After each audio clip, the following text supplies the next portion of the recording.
What's up, guys? It's your girl Nate Flawless. Flawless Gang, stand up. Okay, so I thought that I'd just do a little video for you guys.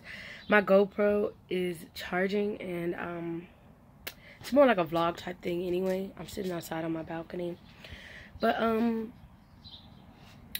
just wanted to like talk to you guys about like the struggles like of being pregnant and a plus size woman.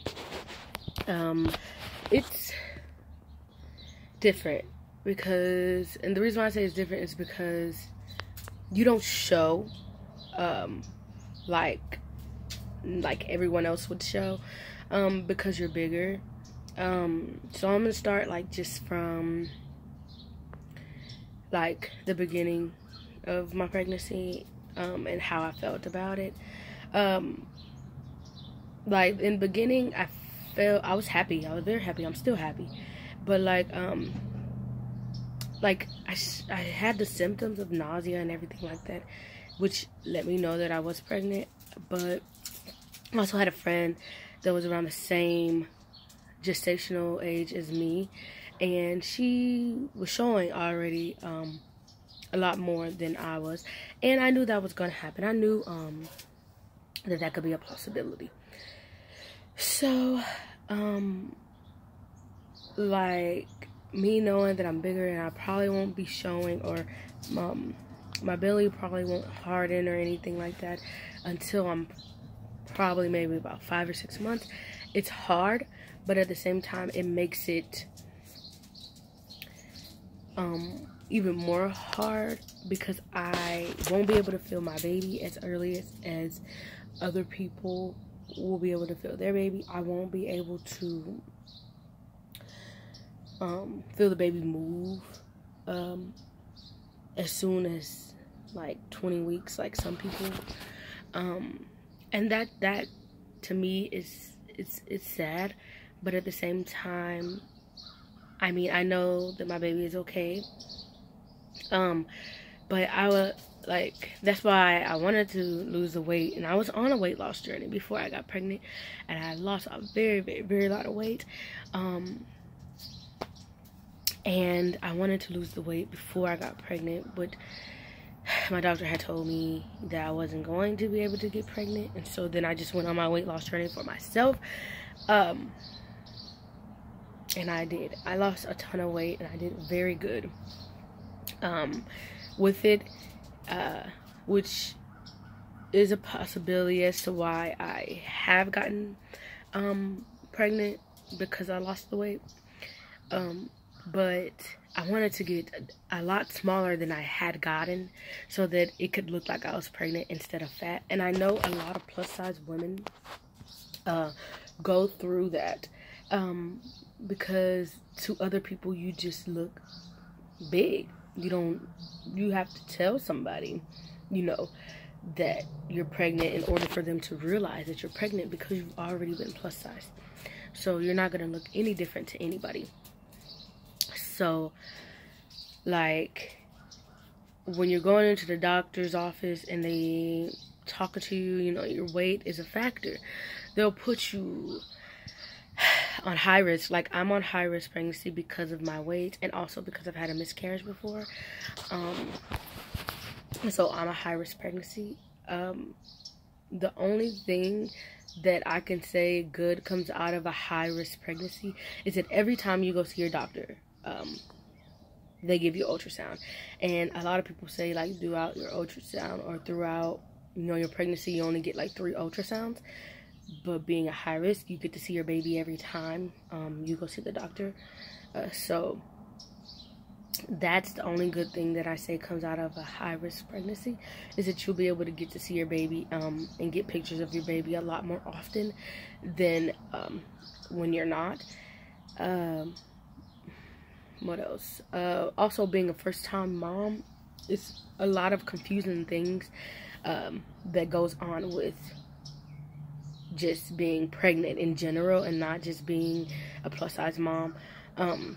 Like I don't know how many weeks I am. I could be 14 weeks today. I could be 15 weeks today. And the reason why I say I don't know is because, like they're telling me go by my last ultrasound, like my first ultrasound. I'm sorry. Go by my first ultrasound. That's what they're saying to do. Go by my first ultrasound. But my doctor's telling me to go by my last period. And the reason why I don't think my last period would be an accurate thing to go by is because my cycles were, that's something on my face. Okay.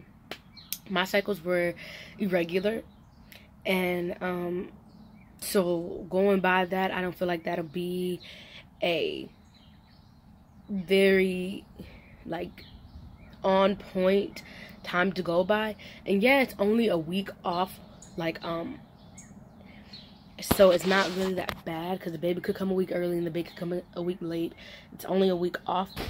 But when you're a first time mom and you're just confused and you have, you know, you go to the ER and they tell you one thing and your doctor is telling you another thing, it's very confusing into the mind. And the only thing that I've heard that has been consistent from a lot of different women that are pregnant or that have been pregnant is to go by that ultrasound date, that first ultrasound. That's the only thing that I know as to be accurate, just based off a whole bunch of other people. So I really don't know. I could be 14 weeks and I could be 15 weeks, and I really don't know. But as far as like flutters and things like that a smaller woman would feel at this point in her pregnancy, I've only felt flutters once, and it was like something that I could have missed if I wasn't laying down. And I'm glad I did get to feel it, but I have not felt anything else since then. They're saying I won't feel my baby move till they're about 17, 18 weeks. So if I'm 15 weeks, I have 2, maybe 3 more weeks before I even get to feel it. And if I'm 14 weeks, then I have a whole month before, you know, I could possibly feel it.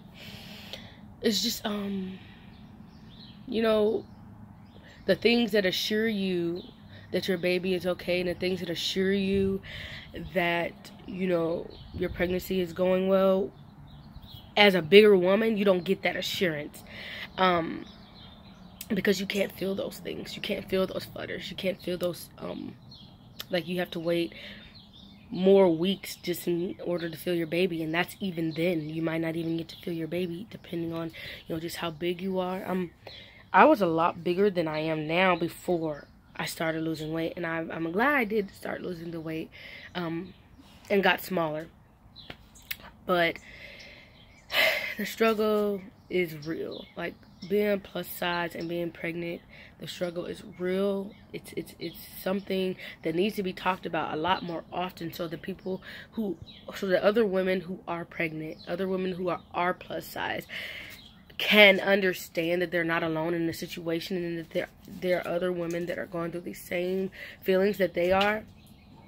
And I'm gonna start really just making sure that everybody knows and everybody understands, like all plus size women understand that it's okay to feel down about not being, like, having the same pregnancy as other women, but also understand that your baby is okay. Of course you want to feel it moving early on. Of course you want to know it's in there and it's moving around and you want to feel it. Yes, of course, that, because I do too. But you have to understand that with the bodies that we have, that's going to be hard. But it's going to be okay. And that's really what I wanted to address here. I wanted to address to everybody. I'd seen a plus size girl at a doctor's appointment that I recently just went to. And she was 7 months and her stomach was poking out. Like, you will show. Eventually you will show. She told me she didn't start showing until she was about 5.5 months, and it looked like it came overnight. So if you just take your time and be patient, which is what I'm trying to do, everything will be okay. And really, that's really what this is about, you guys. It wasn't just gonna be a long vlog or a long video, just venting a little bit about how I feel about it. So if you can comment down below if you have anything to say, a topic you would like me to speak on, or how I feel about it, any questions about being pregnant and plus size, any videos that you would like me to do, anything. I do have a video coming up for you guys, like the week before my gender reveal. I'm going to be dropping a video of the wives tales video, and like different things, the baking soda pee test, and some other things that are going to be dropping here soon. I have some old videos that me and my boyfriend recorded that I'm going to drop on this channel periodically. They are set like in a past date, so some of them are like around Halloween. So just remember to like, comment, subscribe, and turn your post notifications on so that you can come be a part of the gang. Like, I hope you guys subscribe, and I hope you guys enjoy just my channel and my journey to my baby. And somebody's dog's barking. So with that being said, thank you guys, and I'm out.